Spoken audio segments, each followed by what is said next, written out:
Yeah, we probably wouldn't have won that game if Matt wasn't going absolutely nuke.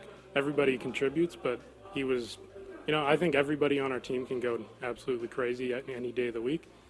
Today was Matt, and he carried us through that one.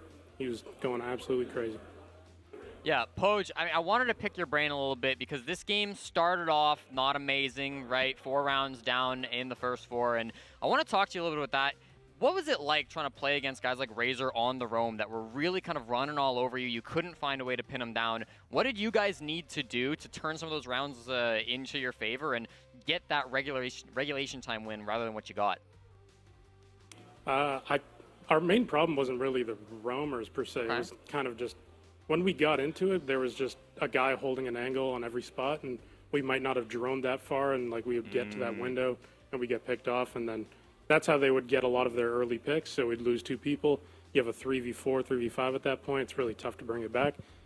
We did a few times we got really close to bringing it back, but overall it was just sloppy early on from us, and I'm glad we were able to bring it back. Talk a little bit about the future, because you guys are not 100% a lock for the Sweden Major. You're obviously still in top 4. 12 points now is a good lead on a couple of other teams within the bottom 5. But you guys have Mirage coming up for the final play day for tomorrow. Is there anything in particular that you're going to be looking to focus on for that matchup? Anything you might want to say to Mirage to be like, yeah, this is how we're going to close our stage out and make sure that you guys can actually confirm yet another major appearance for TSM FTX?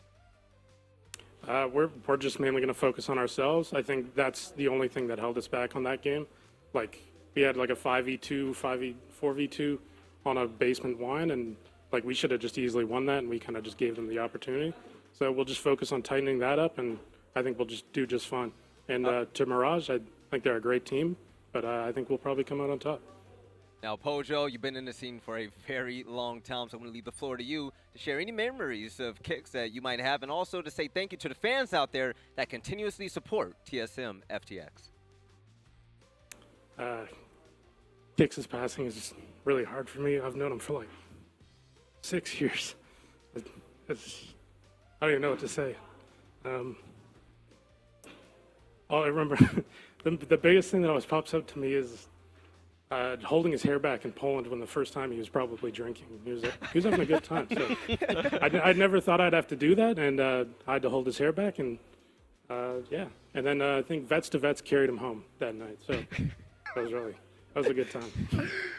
That's a lot of hair you got to pull back, Pojo. We thank you for that, man. And also, congratulations for the win. Tell the boys, hey, we send our congrats as well. You have a great night, and we'll see you tomorrow, all right, man? All right, thanks a lot. No problem. Take it easy. So, fellas,